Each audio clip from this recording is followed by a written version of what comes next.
TV की सबसे popular बहुरानी ने बीजेपी का दामन थाम लिया है। जी हां, आपने बिल्कुल सही गैस किया। अनुपमा बीजेपी में शामिल हो गई हैं। रूपाली गांगुली ने आज बीजेपी के दिल्ली स्थित मुख्यालय में बीजेपी को ज्वाइन किया है और उनका ये कहना है कि नरेंद्र मोदी के काम से प्रभावित होकर, नरेंद्र मोदी ने पिछले 10 सालों में देश का जिस तरह से विकास किया है, उससे प्रभावित होकर वो बीजेपी में शामिल हो रही हैं। बीजेपी में शामिल होने के बाद अनुपमा ने क्या कहा, आप ये सुनिए। जो लोग भाजपा से बहुत कई साल पहले से नहीं जुड़े हैं, उन सबको वो एक व्यक्तित्व खींच कर लेकर आते हैं, श्री मोदी जी। और उनका काम करने का तरीका, उनकी पर्सनालिटी, वो जिस तरह से विकास की और भारत को ले गए हैं, वो सब देखकर हर किसी भारतीय को यही लगता है कि काश मैं भी मोदी जी की सेना में शामिल हो जाऊं और मैं भी कुछ ना कुछ अपनी तरफ से, थोड़ा ही सही लेकिन कुछ करूं देश के लिए। टीवी शो अनुपमा के जरिए रूपाली गांगुली ने बहुत पॉपुलैरिटी पाई। उनका ये शो पिछले 4-5 सालों से नंबर 1 बना हुआ है। वहीं रूपाली गांगुली जो हैं, वो टीवी की सबसे महंगी एक्ट्रेस है। वो एक एपिसोड के 3 लाख रुपए चार्ज करती हैं। एक समय था जब रूपाली गांगुली ने अपने लाइफ में बहुत स्ट्रगल झेला, बहुत लंबे समय तक वो स्ट्रगल करती रही, लेकिन टीवी की दुनिया में जब से उन्होंने अनुपमा सीरियल में काम किया, वो कामयाबी की ऊंचाइयों पर आ गई हैं और अब वो जो है राजनीति में योगदान देना चाहती हैं। आपको बता दें कि तुलसी विरानी भी कभी टीवी की बहुत पॉपुलर एक्ट्रेस हुआ करती थी और तुलसी विरानी यानी कि स्मृति ईरानी को टीवी के ज़रिए बहुत पॉपुलैरिटी मिली थी। सास भी कभी बहू थी सीरियल के ज़रिए जो है वो घर घर में जानी गई, पहचानी गई और जब वो राजनीति की दुनिया में आई थी तो उनको अच्छी पहचान मिली, लोगों ने उनको हाथों हाथ लिया। हालांकि पहला चुनाव उन्होंने दिल्ली के चांदनी चौक से लड़ा था और वो हार गई थी, लेकिन जब दूसरी बारी वो आई साल 2014 में, तब वो जो है लगातार जीतती रहीं। अब जो है स्मृति ईरानी के बारे में आपको बताएं, वो तो अब टीवी की दुनिया से राजनीति में आई और केंद्र में मंत्री तक बन गई और अब लगता है कि अनुपमा भी राजनीति की दुनिया में लंबी पारी खेलने की तैयारी में है।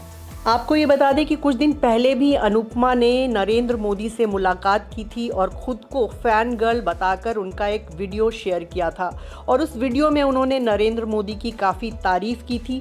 तभी से ये लगने लगा था कि कहीं ना कहीं अब लगता है रूपाली गांगुली राजनीति की तरफ रुख करना चाहती हैं। रूपाली गांगुली के बारे में बात करें तो वो एक बेटे की मां हैं, एक शादीशुदा महिला हैं। हाल ही में उन्होंने अपनी बर्थडे पार्टी करी थी जिसमें टीवी इंडस्ट्री के कई सारे कलाकार आए थे।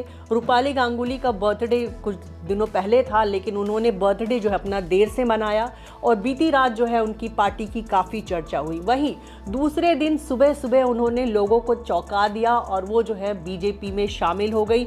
माना जा रहा है कि रूपाली गांगुली फिलहाल चुनाव तो नहीं लड़ेंगी, लेकिन बीजेपी के लिए चुनाव अभियान में जरूर शामिल होंगी। जगह जगह जाकर वो चुनाव प्रचार भी कर सकती हैं। अभी इलेक्शन के कई सारे फेज होने हैं, मुंबई में चुनाव होना और माना जा रहा है कि बीजेपी चुनाव प्रचार के लिए रूपाली गांगुली का पूरा इस्तेमाल करेगी। उनकी पॉपुलैरिटी काफ़ी है, महिलाओं में वो काफ़ी पॉपुलर है और कहीं ना कहीं माना जा रहा है कि बीजेपी के हाथ एक बहुत बड़ी जीत लगी है और रूपाली गांगुली जो है महिला वोटरों को अपने भाषणों के जरिए आसानी से लुभा सकती हैं। वो जगह जगह जो है पीएम मोदी के बारे में बखान कर रही हैं और इसका फ़ायदा बीजेपी को ज़रूर होगा। आपको ये बता दें कि रूपाली गांगुली के पिता भी फिल्म प्रोड्यूसर रहे हैं, लेकिन एक समय में उनको काफ़ी नुकसान हुआ था और उसके बाद से उनके परिवार की हालत काफ़ी ख़राब हो गई थी। रूपाली ने अपने करियर की शुरुआत वैसे बॉलीवुड से की थी, लेकिन उनको वहां सफलता नहीं मिली। उसके बाद इन्होंने सुकन्या शो में सबसे पहले काम किया। इस शो में काम करने के बाद वो संजीवनी में नजर आई। इसके बाद रूपाली गांगुली भाभी, कहानी घर घर की, बिग बॉस 1 और अदालत जैसे कई शोज में नजर आ चुकी हैं। हालांकि इसके बाद भी रूपाली गांगुली को उतनी पॉपुलैरिटी नहीं मिली थी। अनुपमा में काम करने के बाद वो घर घर में पॉपुलर हुई और आज टीवी इंडस्ट्री में उनके स्टारडम को टक्कर देने वाला कोई नहीं है। ये कह सकते हैं कि टीवी इंडस्ट्री की वो नंबर 1 स्टार हैं।